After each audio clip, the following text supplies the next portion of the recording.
മറ്റൊരു വീഡിയോയിലേക്ക് സ്വാഗതം. ഇന്നിവിടെ വിശകലനം ചെയ്യുന്നത് 18/8/1999 ജനിച്ച ഒരാളുടെ ഗ്രഹസ്ഥിതിയാണ്. ചോതിയാണ് നക്ഷത്രം. ചോതി 4-ാം പാദം. മിഥുന ലഗ്നം.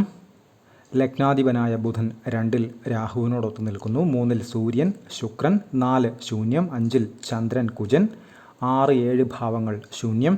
8-ൽ കേതു. 9-ൽ ഗുളികൻ. 10 ശൂന്യം. 11-ൽ വ്യാഴം, ശനി. 12 ശൂന്യം. ഇതാണ് ഇദ്ദേഹത്തിൻ്റെ ഗ്രഹസ്ഥിതി.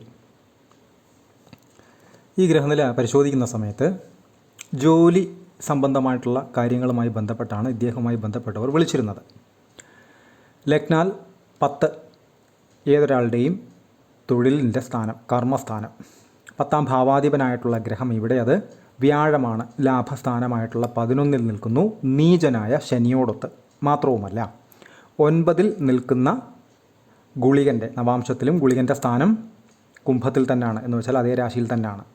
അപ്പോൾ ലഗ്നാൽ 9-ൽ ഭാഗ്യസ്ഥാനത്ത് നിൽക്കുന്ന ഗുളികൻ്റെ 2ാമത്തെ ദൃഷ്ടി തൊഴിൽ സ്ഥാനത്തേക്ക് വരുന്നുണ്ട്. തൊഴിൽ സ്ഥാനത്തിൻ്റെ അധിപൻ, പ്രത്യേകിച്ചും വ്യാഴം നീചനായ ശനിയോടൊത്ത് നിൽക്കുന്നു എന്ന് പറയുമ്പോൾ വളരെയധികം കഷ്ടപ്പെട്ടും ബുദ്ധിമുട്ടിയും അലഞ്ഞും ഒക്കെ ജോലി, ഉദ്ദേശിച്ച ജോലി നേടുന്ന ഒരവസ്ഥ ഈ ജാതകത്തിൽ, ഈ ഗ്രഹനിലയിലുണ്ട്. പുരുഷ ജാതകമാണിത്.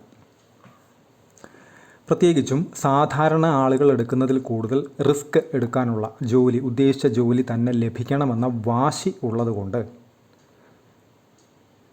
എന്ത് റിസ്ക്കും എടുത്ത ശേഷം ആ ജോലി തന്നെ വാങ്ങുന്ന ഒരു ശീലം ഇത്തരം ഗ്രഹനിലകളിൽ കാണാറുണ്ട്. അതിനാദ്യം തടസ്സങ്ങൾ, ബുദ്ധിമുട്ടുകൾ, കഷ്ടപ്പാടുകൾ, അലച്ചിൽ എല്ലാം വരും. പക്ഷേ അത് ഒടുവിൽ നേടിയെടുക്കുക തന്നെ ചെയ്യും. അതിനുള്ള ആർജവം, ശേഷി, ബുദ്ധിവൈഭവം ഇത്തരക്കാർക്ക് ഉണ്ട്. പ്രത്യേകിച്ചും ലഗ്നാധിപൻ ബുധൻ രാഹുവിനോടൊത്ത് നിൽക്കുന്നു.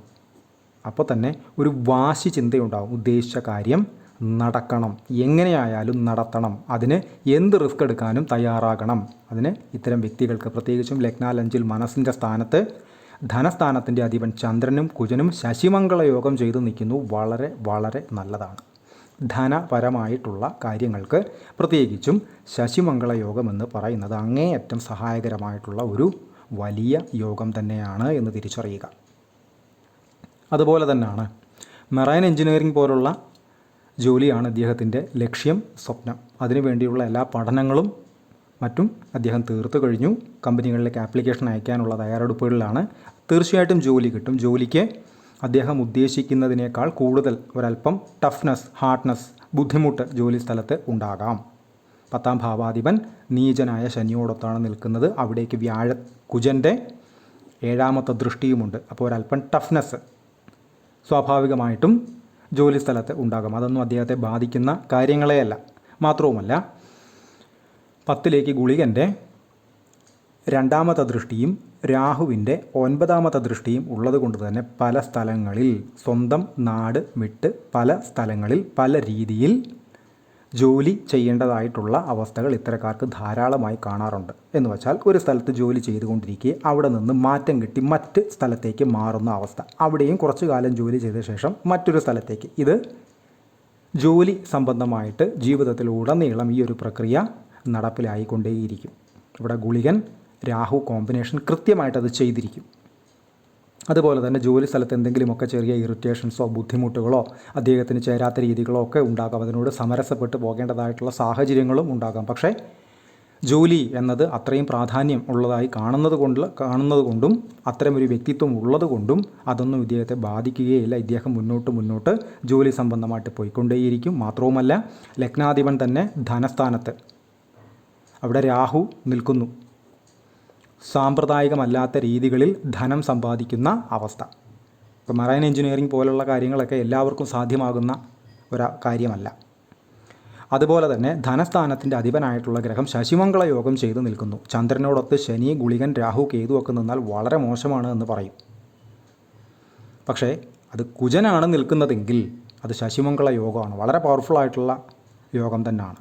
അതേപോലെ തന്നെ അവിടേക്ക് വ്യാഴത്തിൻ്റെ 3, 6, 7 ശശിമംഗള യോഗം ചെയ്ത് നിൽക്കുന്ന ചന്ദ്രൻ കുജൻ നിൽക്കുന്ന ഇടത്തേക്ക് വ്യാഴത്തിൻ്റെ 7ാമത്തെ ദൃഷ്ടിയുണ്ട്. വളരെ നല്ലതാണ്. മാത്രവുമല്ല അദ്ദേഹത്തിൻ്റെ ഇപ്പോഴത്തെ സമയം ശനിയിൽ ശുക്രൻ.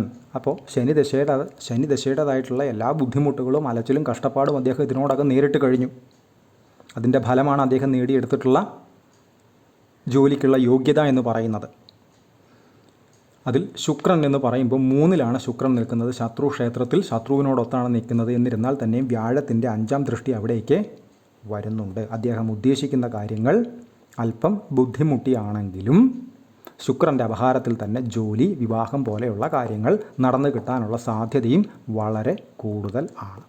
പക്ഷേ ഈ നീചനായിട്ടുള്ള അവസ്ഥയോടൊത്ത് നിൽക്കുന്ന ശനിയോടൊത്ത് 10ാം ഭാവാധിപൻ നിൽക്കുന്നത് കൊണ്ട് ജോലിക്ക് വേണ്ടിയുള്ള ശ്രമങ്ങൾ നടത്തുന്ന സമയത്ത് തെറ്റുകൾ, അബദ്ധങ്ങൾ പറ്റുന്നില്ല എന്ന് ഉറപ്പുവരുത്തുക. ട്രസ്റ്റഡ് ആയിട്ടുള്ള കമ്പനികളുമായി ബന്ധം സ്ഥാപിക്കാൻ ശ്രമിക്കുക. അങ്ങനെയുള്ള കാര്യങ്ങൾ കൃത്യമായി ശ്രദ്ധിച്ചു തന്നെ വേണം ഇത്തരക്കാർ പോകാനായിട്ട്. അതുപോലെ തന്നെ ഇദ്ദേഹത്തിൻ്റെ ലഗ്നാൽ 9ൽ ഭാഗ്യസ്ഥാനമാണ്, പിതാവിൻ്റെ സ്ഥാനമാണ്. ഗുളികൻ നിൽക്കുന്നു. 9ാം ഭാവാധിപൻ നീചനുമാണ്. ഇദ്ദേഹത്തിൻ്റെ പിതാവിനെ താരതമ്യേന വളരെ ചെറുപ്പത്തിലെ തന്നെ നഷ്ടപ്പെട്ടതാണ്. അപ്പോൾ ലഗ്നാൽ 9ൽ ഗുളികൻ, 9ാം ഭാവാധിപൻ നീചൻ, വ്യാഴത്തോടൊത്താണെങ്കിൽ പോലും ഗുളികൻ ശനി കോമ്പിനേഷൻ, പ്രത്യേകിച്ചും നവാംശത്തിലും ഗുളികൻ്റെ സ്ഥാനം അതേ രാശിയിൽ തന്നെയാണ്. ശനിയുടെ ക്ഷേത്രത്തിൽ തന്നെയാണ് ഗുളികൻ നിൽക്കുന്നത്. പ്രസ്തുത ശനിയാണ് നീചനായിട്ട് നിൽക്കുന്നത്. അപ്പോൾ പിതാവുമായിട്ടുള്ള ബന്ധം ഏതെങ്കിലും രീതിയിൽ നിന്ന് പോകണം എന്നത് ഇദ്ദേഹത്തിൻ്റെ ഒരു നിർഭാഗ്യ അവസ്ഥ തന്നെയാണ് ഈ ഗ്രഹനിലയുടെ. അതുപോലെ തന്നെ ലഗ്നാൽ 9ൽ ഗുളികനുള്ള ആളുകൾ ശ്രദ്ധിച്ചാൽ മനസ്സിലാകും, പിതാവുമായി ഏതെങ്കിലും രീതിയിലുള്ള അഭിപ്രായ വ്യത്യാസങ്ങളോ ഭിന്നതകളോ പിതാവുമായി ബന്ധങ്ങളില്ലാത്ത അവസ്ഥയോ ഒക്കെ ഏതെങ്കിലും രീതിയിൽ പിതാവുമായി ബന്ധപ്പെട്ട് ഇറിറ്റേഷൻസ്, ബുദ്ധിമുട്ടുകൾ ഉണ്ടാകുന്ന അവസ്ഥകൾ ഉണ്ടാകാം. അതിനപ്പുറത്തേക്ക് കടന്നിട്ടുള്ള അവസ്ഥകളും ഉണ്ടാകാം. അതിൽ ഈ ഗ്രഹനില വന്നിട്ടുമുണ്ട്. അപ്പോൾ ഇദ്ദേഹം എന്ത് റിസ്ക് എടുത്തിട്ടാലും ഉദ്ദേശിച്ച ജോലി സമ്പാദിക്കുകയും അതിൽ നിന്നും ധാരാളം പണം, ഉദ്ദേശിക്കുന്നതിനേക്കാൾ അപ്പുറമുള്ള പണം ഇദ്ദേഹം സമ്പാദിക്കുകയും ചെയ്യും എന്ന കാര്യത്തിൽ തർക്കമില്ല. ഇദ്ദേഹത്തിൻ്റെ ദശകൾ എടുത്തു കഴിഞ്ഞാൽ ചോതി ആണ് നക്ഷത്രം. രാഹു ദശയിൽ ജനിച്ചു. 2003 വരെ രാഹു, അതിനുശേഷം ഗുരു 2019 വരെ, അതിനുശേഷം ശനി 2038 വരെ, അതിനുശേഷം ബുധൻ 2055 വരെ, ശേഷം കേതു 7 കൊല്ലം 2062 വരെ, ശേഷം ശുക്രൻ, സൂര്യൻ എന്ന ക്രമത്തിലാണ് ഇദ്ദേഹത്തിൻ്റെ ദശകൾ കടന്നു പോകുന്നത്. അതിൽ തന്നെ നേരത്തെ പറഞ്ഞു ശനിയിൽ ശുക്രനാണ്, നീചനായിട്ടുള്ള ശനിയാണ്. ആ സമയത്ത് ബുദ്ധിമുട്ടുകൾ സ്വാഭാവികമായിട്ടും ഉണ്ടാകും. എന്നാൽ വ്യാഴം നിൽക്കുന്നതുകൊണ്ട് അല്പം വൈകിയാണെങ്കിലും കാര്യങ്ങൾ നടത്തി കൊടുക്കുക തന്നെ ചെയ്യും. ശുക്രൻ്റെ അപഹാരമാണ്, വ്യാഴത്തിൻ്റെ ദൃഷ്ടിയുണ്ട്. ഉദ്ദേശിക്കുന്ന കാര്യങ്ങൾ ഒരല്പം വൈകിയാൽ തന്നെയും ഒരല്പം ബുദ്ധിമുട്ടുകൾ സഹിച്ചാണെങ്കിലും ഉദ്ദേശിക്കുന്ന കാര്യങ്ങൾ അദ്ദേഹം ഉദ്ദേശിക്കുന്ന രൂപത്തിൽ തന്നെ നടന്ന് കിട്ടുന്ന ഒരു സമയം തന്നെയാണ്. അത് ജോലി ആയിക്കോട്ടെ, ധനസമ്പാദനമായിക്കോട്ടെ, വിവാഹമായിക്കോട്ടെ. വിവാഹം നടത്തുന്ന സമയത്ത് പ്രത്യേകിച്ചും 7ാം ഭാവാധിപനായിട്ടുള്ള ഗ്രഹമാണ് നീചനായ ശനിയോടൊത്ത് നിൽക്കുന്നത്. അപ്പോൾ വിവാഹം നടത്തുന്ന സമയത്ത് കൃത്യമായിട്ട് നാളും ജാതകവും ആ വ്യക്തിയും ഒക്കെ ചേരുമെന്ന് ഉറപ്പാക്കിയ ശേഷം മാത്രമേ ഇത്തരക്കാർ വിവാഹം കഴിക്കാവൂ. അതല്ലാത്ത പക്ഷം ബുദ്ധിമുട്ടുകൾ ഉണ്ടാകാൻ സാധ്യത കൂടുതലാണ്. കാരണം വ്യാഴത്തിൻ്റെ ദൃഷ്ടി ഉണ്ട്. എന്നിരുന്നാൽ തന്നെയും വിവാഹകാരക ഗ്രഹം ശുക്രൻ ശത്രുവിൻ്റെ ക്ഷേത്രത്തിൽ ശത്രുവായ സൂര്യനോടൊത്താണ് നിൽക്കുന്നത്. ഈ 2 കാര്യങ്ങൾ വിവാഹവുമായി ബന്ധപ്പെട്ട് വളരെ ശ്രദ്ധിക്കേണ്ടതുമാണ്. അതുപോലെ തന്നെ ഇദ്ദേഹത്തിൻ്റെ ഈ ജോലി സമ്പാദനം എന്ന് പറയുന്നത് പ്രത്യേകിച്ചും ശനിയിൽ ശുക്രൻ, വ്യാഴത്തിൻ്റെ ദൃഷ്ടി അവിടെ കൃത്യമായിട്ട് തന്നെ വരുന്നുണ്ട്. 2ാം ഭാവാധിപനിലേക്കും വ്യാഴം തൻ്റെ 7ാമത്തെ ദൃഷ്ടി നടത്തുന്നുണ്ട്. അതേപോലെ തന്നെ വിവാഹസ്ഥാനത്തേക്കും വ്യാഴത്തിൻ്റെ ദൃഷ്ടി ഉണ്ട്, 9ാമത്തെ ദൃഷ്ടി. അപ്പോൾ ഇതെല്ലാം വളരെ നല്ല സയൻസ് തന്നെയാണ്. എന്നാലും ശ്രദ്ധിക്കേണ്ടതായിട്ടുള്ള 1-2 കാര്യങ്ങളുണ്ട്. ജോലി സ്ഥലവുമായി ബന്ധപ്പെട്ട് അസ്വസ്ഥതകൾ, ബുദ്ധിമുട്ടുകൾ ഉണ്ടാകുന്നില്ല. അഥവാ ഉണ്ടായാൽ തന്നെ കൃത്യമായിട്ട് അതിനെ പരിഗണിച്ച് മുന്നോട്ട് പോകാനുള്ള ഒരു ശേഷി ആർജിച്ച് തന്നെ പോവുക. വിവാഹ സംബന്ധമായിട്ടുള്ള കാര്യങ്ങൾ ശ്രദ്ധിക്കുക. അതുപോലെ തന്നെ എടുത്തുചാട്ടങ്ങൾ ഒഴിവാക്കുക. ആലോചിച്ചും ജാഗ്രതയോടെയും കാര്യങ്ങൾ നീക്കി മുന്നോട്ട് പോയി കഴിഞ്ഞാൽ ധാരാളം ഉയർച്ച സംഭവിക്കാൻ സാധ്യതയുള്ള ഒരു ഗ്രഹനില കൂടിയാണിത് എന്ന് തിരിച്ചറിയുക. കൺസൾട്ടേഷൻ ആവശ്യമുള്ള ആളുകൾക്ക് ഈ നമ്പറിൽ കോൺടാക്റ്റ് ചെയ്യാവുന്നതാണ്. കോൺടാക്ട് ഡീറ്റെയിൽസ് ഡിസ്ക്രിപ്ഷനിൽ കൊടുത്തിട്ടുണ്ട്. ഇത്തരം വീഡിയോസ് ഇനിയും തുടരും. നന്ദി.